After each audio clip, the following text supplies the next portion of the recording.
அலைகளின் தாளத்துடன் துடிப்பான பவளப்பாறைகள் நடனமாடிய வானக்கடலின் மாய ஆழத்தில் அக்வாரியன் என்று அழைக்கப்படும் ஒரு மறைக்கப்பட்ட இராச்சியம் இருந்தது. இந்த மாயாஜால சாம்ராஜ்யத்தில் அசாதாரண கடல் உயிரினங்கள் ஏராளமாக இருந்தன, ஆனால் எதுவும் கோல்டன் ஃபின் லுமினியர் போல வசீகரிக்கவில்லை. ஒவ்வொரு நூற்றாண்டுக்கும் ஒருமுறை நிகழும் ஒரு வான நிகழ்வை பற்றி புராணக்கதை பேசுகிறது.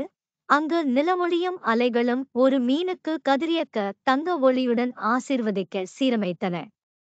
இந்த அருளப்பட்ட உயிரினம் கோல்டன் ஃபின் லுமினியர் அழகை மட்டுமல்ல, கனவுகளை நிஜமாக்குவதற்கான தனித்துவமான திறனையும் கொண்டுள்ளது என்று கூறப்படுகிறது. பவளத் தோட்டங்களுக்கிடையில் அமைந்து பயோலுமினசென்ட் தாவரங்களின் மென்மையான பிரகாசத்தால் ஒளிரும் அக்வாரியனின் இதயத்தில் தீராத ஆர்வத்துடன் கூடிய தாழ்மையான தேவதையான மாரிஸ் வாழ்ந்தார். ஒரு அதிர்ஷ்டமான இரவில் சந்திரன் அதன் வெள்ளி பளபளப்பில் கடலை குளிப்பாட்டியது போல் மாரிஸ் வான நிகழ்வைக் கண்டார் மற்றும் கோல்டன் ஃபின் லுமினேரின் பிறப்பைக் கண்டார். அதன் மயக்கும் பிரகாசத்தால் கவரப்பட்ட மாரிஸ் மீனுடன் விவரிக்க முடியாத தொடர்பை உணர்ந்தார். தவிர்க்க முடியாத தூண்டுதலால் உந்தப்பட்ட அவள் லுமினியரை கண்டுபிடிப்பதற்கான தேடலைத் தொடங்கினாள். பண்டைய கடல் ஆவிகளால் வழிநடத்தப்பட்டு அதை பார்த்தவர்களின் ஆழ்ந்த ஆசைகளை நிறைவேற்றும் மீனின் திறனைப் பற்றி பேசினாள்.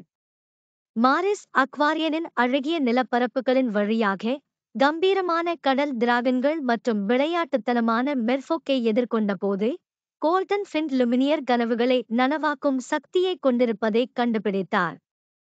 இருப்பினும் லுமினேர் இன் மந்திரம் ஒரு தேர்வுடன் வந்தது. ஒரு விருப்பத்தை செய்தவர் மந்திரித்த மண்டலத்தில் சமநிலையை உறுதி செய்யும் பொறுப்பையும் ஏற்றுக்கொள்வார். மாரிஸ் லுமினியருடன் நெருக்கமாக வளர்ந்தபோது அவளுடைய தைரியத்தையும் நேர்மையையும் சோதித்த சங்கடங்களை அவள் எதிர்கொண்டாள்.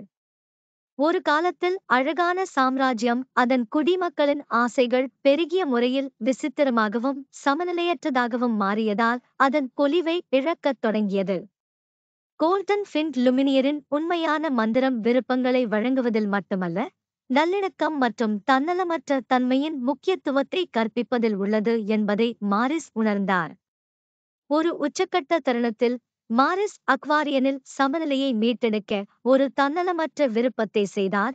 அதிக நன்மைக்காக லுமினேரின் மந்திரத்தை கைவிட்டார்.